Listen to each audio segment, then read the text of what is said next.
Good morning and welcome to the Monday reading for Deep Earth Singing Moon Community. It's the 28th of December and I decided to do this outdoors, so let's see how this goes. Hopefully there'll be no stray dogs running along behind me. I put out a picture last night of the 3 cards plus a bonus for us all, and so I'll just show you them again in case you haven't chosen already. We have card number 1, card number 2, and card number 3. These cards are from the Wildwood Tarot pack. I think you're quite familiar with them now. They've been used a few times.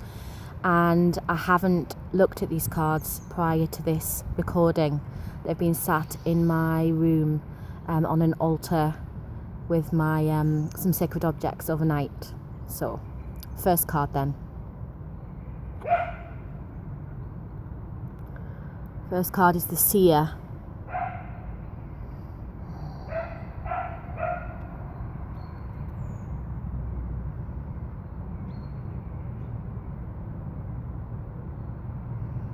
So post-Christmas rush, post all of that business, she feels like a reminder to get back to being connected to the earth, to the work that you may already have been doing that's been put aside for a few days, and to withdraw and find some space, still in this time of dreaming. Although the light is returning, it still feels like a time for the cauldron to be bubbling away. So directing your energy back inwards, back inside, back to your dreams, back to the seeds that you're planting, back to the practices that we've been cultivating.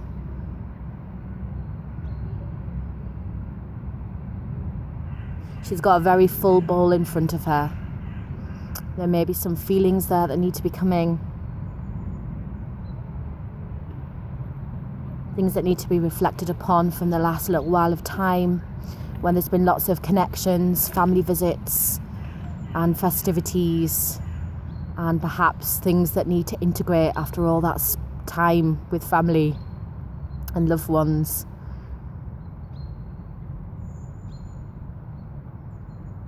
Take some of your power objects with you into that little journey of integration. Hold them with you. The Seer has her power necklaces on, and she has her staff with her. So that's the first card. What practices do you need to return to after the time away? And what kind of integration do you need to take some space for?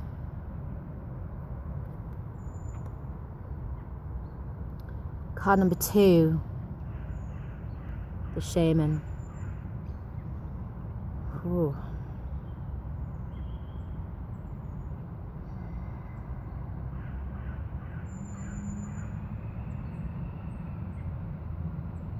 He talks to me of fire, of your true qualities, of your true skills, what's being buried right now that needs to come forth. He's inquisitive. And speaking of truth, he has the courage with the bear on him, his fur. He impels me to speak the truth, to work with your truth now at this time, to step back into your core, your strength,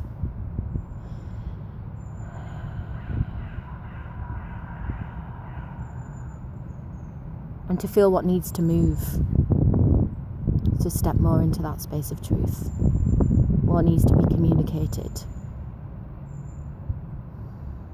and worked with. It's time, the time is now. That truth is ready to be spoken. Use any means you can to do that.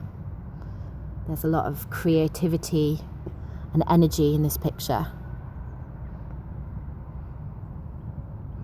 We have the drawings on his cloak. We have the connection with the elements, the fire, the smoke, the earth, the greenery, and the darkness, connecting with the darkness within you, your truth, and bringing that forth however you can. This doesn't feel like a gentle card. This feels like a card of action, a card that's telling us really clearly to grasp our time, to move forwards from a place of truth.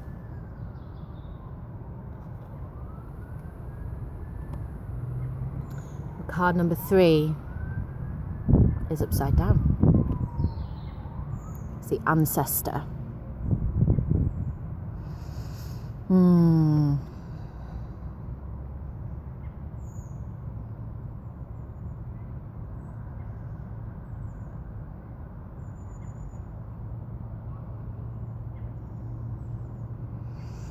Snow on the ground, the moon in the sky. We just had our full moon on Christmas Day.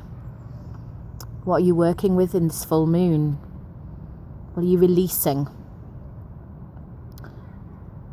This card is a reminder to bring forth our strength of those that carry us, our animals that carry us, our ancestral mother line that carries us, and to use that to help us to release what needs to be released at this time. Going forwards into this new year, whole new year, with so much potential and so much joy and challenge. What do you want to release so that you can step forth and have space to bring in what you want to bring in for this year? Draw on your animals, draw on your power, draw on the healing you've already done to release anything that remains to be released before you can step into this new year and plant those intentions. I like the word intentions rather than resolutions.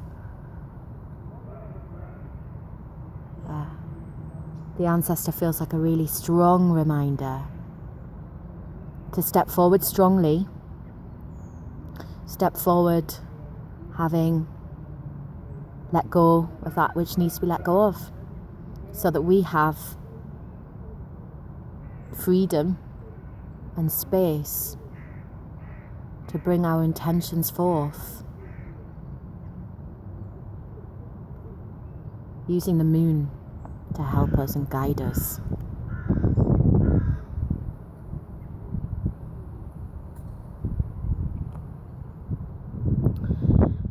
This last card is for all of us. I'm very excited about this one. Oh, the Great Bear. Wow, this is a strong, fierce card for us of protection.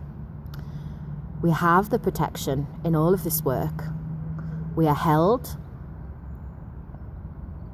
Return to our power base. Come from that place in going forwards with the messages that you've been given today, the messages of reconnection, of release, and stepping forward into the new space for this new year after all the busyness that we've had, so that we can really bring forward our vision and our work, the work that must be done now, as the time is here to be doing it. And this bear is giving us some strong holding and a reminder of our own strength inside, our inner strength, to hold ourselves, but also that we have our own places that we've set up that hold us so closely. And it's a remembering of that, a remembering of that space where we can retreat to. We can retreat there, and we can rest, and we can dream, and we can curl up, snuggle up inside after all this time of external connection and present giving and being with relatives and loved ones, which has been delightful, but also probably quite challenging for most of us. So this is a space to retreat to gather ourselves, to root, so that we're ready to come out with our new intentions and our work.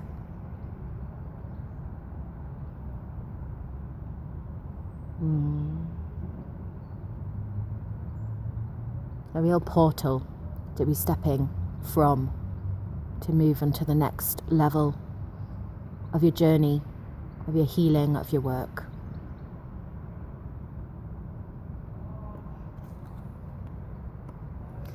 So I hope that has been insightful. I've really enjoyed doing this reading for you all, and thank you for listening. Many blessings going forward into these in-between days of the time that has been and the time that's coming, in terms of a new year and our intentions and the turning of time. Much love.